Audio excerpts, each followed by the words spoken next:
आज की डेट में बैंक ऑफ बड़ौदा के ट्रांजैक्शंस को लेकर कोई भी एक ऐसा सिंगल एईपीएस संचालक नहीं है जिसने मल्टीपल आईडी परचेस न की हो और एक से अधिक डिवाइसेस परचेस न की हो। आज की इस वीडियो में मैं आपसे एक सवाल करने वाला हूं कि आपने अब तक बैंक ऑफ बड़ौदा की निकासी करने के लिए अपने सेंटर पर कितनी आईडियां परचेस कर ली हैं और कितनी डिवाइसेस आप अभी तक परचेस कर चुके हैं। और अगर लास्ट टाइम आपने कोई भी डिवाइस कोई भी आईडी अगर परचेस की है, उसने 4 दिन 8 दिन 1 महीना काम किया होगा, उसके बाद बंद हो चुकी है, एक अलग कंपनी की एक न्यू आईडी और एक न्यू डिवाइस आप परचेस करने का फिर से आप मन बना चुके हैं, तो आपको अब सावधान होने की ज़रूरत है।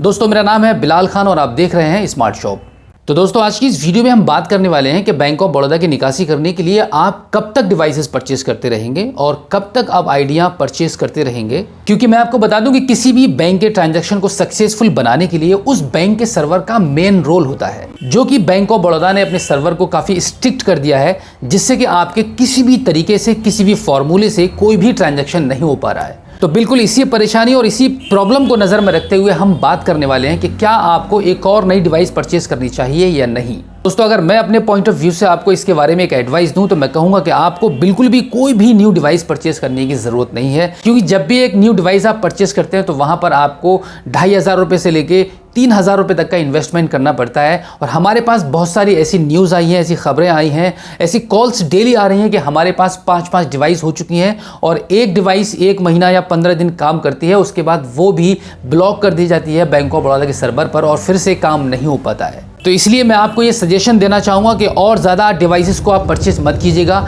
डिवाइसेस कंपनी को और ज़्यादा अमीर मत बनाइएगा, क्योंकि इस मंथ में सबसे ज़्यादा डिवाइसेस परचेस करने का रिकॉर्ड बना है। आप खुद भी इस बात का अंदाज़ा लगा सकते हैं कि इंडिया के अंदर जितने भी एईपीएस संचालक हैं और जो बैंकिंग सेक्टर से काम करते हैं, जिनके यहाँ पर सबसे ज़्यादा बैंक ऑफ बड़ौदा के ग्राहक हैं, वो परेशान है। उनकी मजबूरी बन चुकी है डिवाइसेस को परचेस करने की, आईडीज़ को परचेस करने की, क्योंकि जब भी उनके शॉप से, उनके सेंटर से कोई भी कस्टमर वापस जाता है तो किसी को भी अच्छा नहीं लगता है, जिसकी वजह से उनका मन करता है कि एक और डिवाइस परचेज की जाए, एक और आईडी परचेज की जाए, किसी ना किसी तरीके से उनके यहाँ पर ट्रांजैक्शन स्टार्ट हो जाए, उनके यहाँ से कस्टमर कोई भी वापस ना जा पाए। बिल्कुल इसी बात को नज़र में रखते हुए लोग डिवाइसेस परचेस कर रहे हैं। तो आपको बिल्कुल भी डिवाइसेस परचेस करने की ज़रूरत नहीं है। आपके पास जो डिवाइसेस है, एक ना एक दिन वही डिवाइसेस आपकी काम करने लगेंगी, क्योंकि बैंक ऑफ बड़ौदा का सर्वर अब धीरे धीरे सुधार हो रहा है, ऐसी हमें जानकारी मिली है। क्योंकि जहाँ से जानकारियाँ लेकर हम आपको प्रोवाइड कराते हैं, वहीं से हमें ये भी जानकारी मिल रही है कि काफ़ी सारे सीएसपी से ये भी हमें इन्फॉर्मेशन मिलने लगी है कि अब उनके पॉइंट से आप बैंक ऑफ बड़ौदा के ट्रांजैक्शन स्टार्ट होने लगे हैं।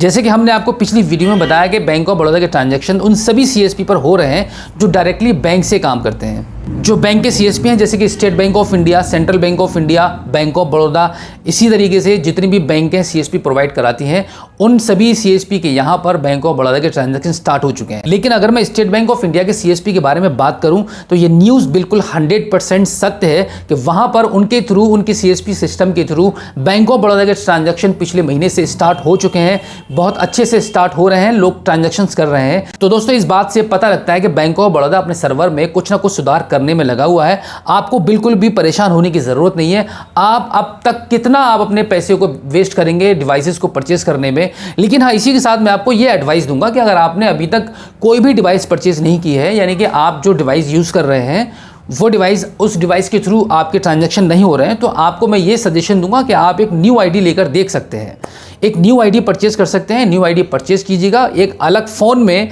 अगर आप ऑलरेडी किसी सिस्टम के थ्रू आप अपने यहाँ पर ट्रांजैक्शन करते हैं तो एक न्यू फ़ोन में अपने डिवाइस को लॉगिन कीजिए। तो जो आप न्यू आईडी लेंगे अपने ट्रांजैक्शन को शुरू करने के लिए, उसको आप सिर्फ मोबाइल में चलाइए, अपने सिस्टम पर लॉगिन मत कीजिएगा। आप जो पहले से पुरानी आईडी चला रहे हैं उसको सिस्टम में चलाइए, अदर बैंक के जितने भी ट्रांजैक्शंस हैं उससे कीजिएगा और न्यू आईडी से आपके फ़ोन के थ्रू ट्रांजैक्शन कीजिए। उस न्यू डिवाइस और न्यू आईडी के साथ में आप सिर्फ फ़ोन से ट्रांजैक्शन कीजिए और बैंक ऑफ बड़ौदा के ही ट्रांजैक्शन कीजिए। उसमें आप बैलेंस इंक्वायरी मत कीजिएगा, आधार पे वगैरह यूज़ मत कीजिए किसी भी बैंक का ट्रांजैक्शन करने के लिए। सिर्फ और सिर्फ जो भी एक्टिविटी आपको करनी है वो सिर्फ बैंक ऑफ बड़ौदा की ही कीजिए। तो मैं समझता हूं कि आपके ट्रांजैक्शन एक लंबे टाइम तक चलेंगे। और अगर कुछ टाइम तक आपके ट्रांजैक्शन चलते हैं, फॉर द एग्जांपल अगर 1 महीना तक या 15 दिन तक या 2 महीना तक या 3 महीने तक आपके ट्रांजैक्शन चलते रहते हैं और उसके बाद आपके ट्रांजैक्शन बंद हो जाते हैं और आपकी न्यू आईडी और न्यू डिवाइस के थ्रू फिर से सस्पेक्टेड फ्रॉड का एरर आ जाता है, तो आपको समझ लेना होगा अब आपको दोबारा कोई भी डिवाइस और कोई भी आईडी परचेज करने की ज़रूरत नहीं है। क्योंकि यही चीज़ बार बार रिपीट हो रही है सभी सीएसपी के साथ में।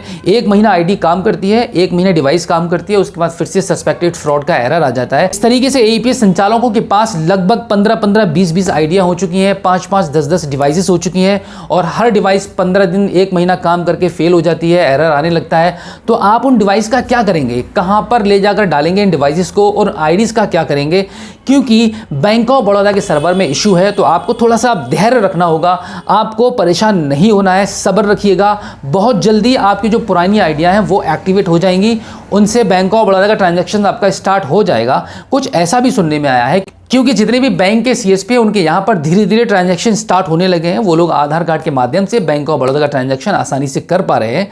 तो आपको भी थोड़ा सा धैर्य रखना होगा और कुछ टाइम में बैंक ऑफ बड़ौदा के ट्रांजैक्शन आपके सिस्टम से भी होने लगेंगे। तो दोस्तों ये था आज की इस वीडियो में मेरी तरफ से आप सभी सीएसपी संचालकों के लिए एक अच्छा सा सजेशन, जो मैं चाहता हूं कि आप अपने पैसे को ज़्यादा बिल्कुल भी वेस्ट ना करें, बर्बाद ना करें डिवाइसेस को परचेस करने में, क्योंकि आप डिवाइसेस परचेस करेंगे, डिवाइसेस कंपनीज का फायदा होता रहेगा। तो ओवरऑल जो बात करने का जो मेरा मकसद था वो यही था कि आपको और ज़्यादा पैसा नहीं लगाना है किसी भी डिवाइसेस में, आपको सिर्फ धैर्य रखना है। आज आपका अगर बिजनेस डाउन हो रहा है तो अगले दिन आपका बिजनेस जरूर उछाल मारेगा, क्योंकि जैसे ही बैंक ऑफ बड़ौदा का सर्वर ठीक होगा तो ऑटोमेटिकली सारा कुछ सही हो जाएगा, आप बिल्कुल बैलेंस हो जाएंगे, आपको बिल्कुल भी परेशान होने की जरूरत नहीं है। इसी के साथ मैं आपसे रिक्वेस्ट करूंगा कि अगर आप पहली बार हमारे स्मार्ट शॉप यूट्यूब चैनल पर आए हैं और अभी तक आपने सब्सक्राइब नहीं किया है तो प्लीज एक बार सब्सक्राइब कर लीजिएगा और बेल आइकन को भी प्रेस कीजिएगा। अगर आपको ये वीडियो अच्छी लगी हो तो प्लीज अपने दोस्तों में इस वीडियो को शेयर करना बिल्कुल भी मत भूलिएगा। तो चलिए दोस्तों, मिलते हैं आपसे किसी और एक अगली वीडियो में एक नई जानकारी के साथ, एक नई अपडेट के साथ और एक नए जोश के साथ। तब तक के लिए जय हिंद।